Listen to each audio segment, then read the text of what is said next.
This lawsuit has gained so much attention, and there's so much confusion surrounding this topic, so let's look at it from an objective perspective and simplify what this means to you if you're somebody trying to buy or sell a home, or even a real estate agent trying to navigate this time. So in this video, I'm going to break all this down for you. The National Association of Realtors, or the NAR, just settled their alleged lawsuit regarding agent commissions for $418 million, and the changes will go into effect somewhere in July. So before we get into what happened, it is important to understand what the cooperative compensation agreement is. A typical sale in real estate involves a seller agreeing to pay their listing agent anywhere between 5 to 7% to list their home, who then splits this commission with the buyer's agent for bringing a buyer. And this commission was listed in something called the MLS, which is the multiple listing service. And if you want to know more about this case, I have another video you can look at which will detail everything about this case. And the change that is coming now is not really a reduction in the commission of the agents, but it is simply a decoupling of the commission structure and the end of the cooperative compensation agreement.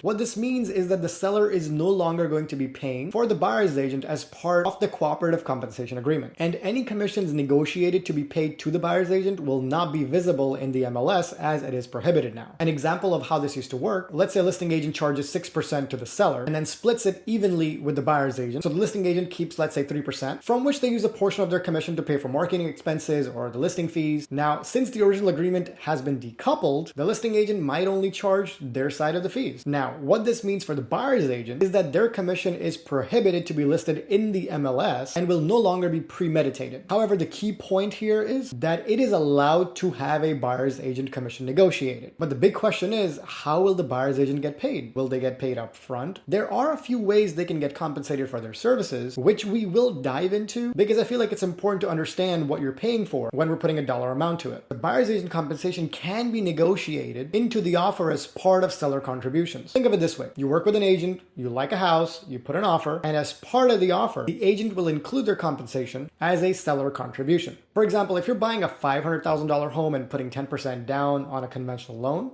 you can have up to 3% off the sales price in seller contributions. That would give you about $15,000 towards closing. And from that, you could pay the buyer's agent whatever you agreed upon. So let's say you pay the buyer's agent $5,000, that leaves you with another $10,000 to pay towards closing.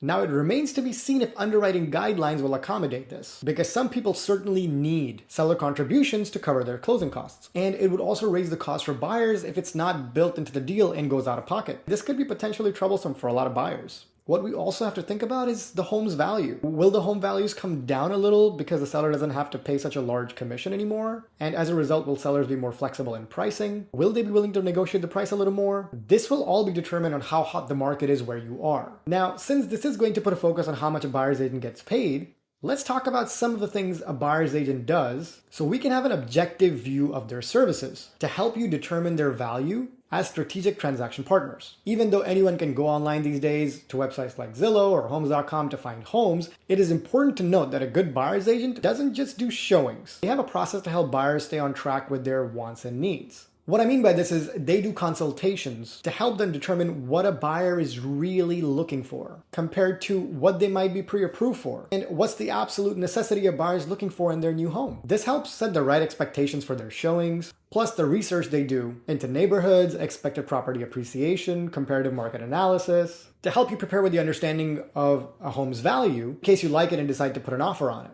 And since buyers don't have access to lockboxes, agents are needed to provide their licensing information to the seller's agent to schedule and coordinate showings. I don't think any seller wants random buyers parading through their homes. Now, these agents also help schedule home inspections, break these reports down, which is very helpful in negotiating the offer, going over things like seller's property disclosures, understanding what it means, and learning about the real condition of the property to help the buyer and seller reach a fair agreement so no one party is left with an unfair advantage over the other. Once an offer goes into contract, these agents start to coordinate between lenders, title companies, HOAs, and handle all other issues that sometimes come up and help coordinate them effectively, because failure to do that could lead to a failed transaction, which can actually end up costing one or both parties quite a bit. And look, don't get me wrong, if you're a buyer and you want to do this yourself, you most certainly can. There's nothing that says you cannot represent yourself in a transaction. The question you have to ask yourself is it really worth your time and energy? For example, can I change an alternator in my own car? Sure, but does that mean that I want to? Maybe not so much. So I hope this video gives you an objective view of the lawsuit and helps you understand the duties of a buyer's agent so you can decide what makes sense for you. Thank you so much for watching this video. If you found it helpful, please like, share, and subscribe to it. It helps me reach and inform more people, and I really appreciate the support. Thank you again. I am Yahya Chitani, and I'll see you next time.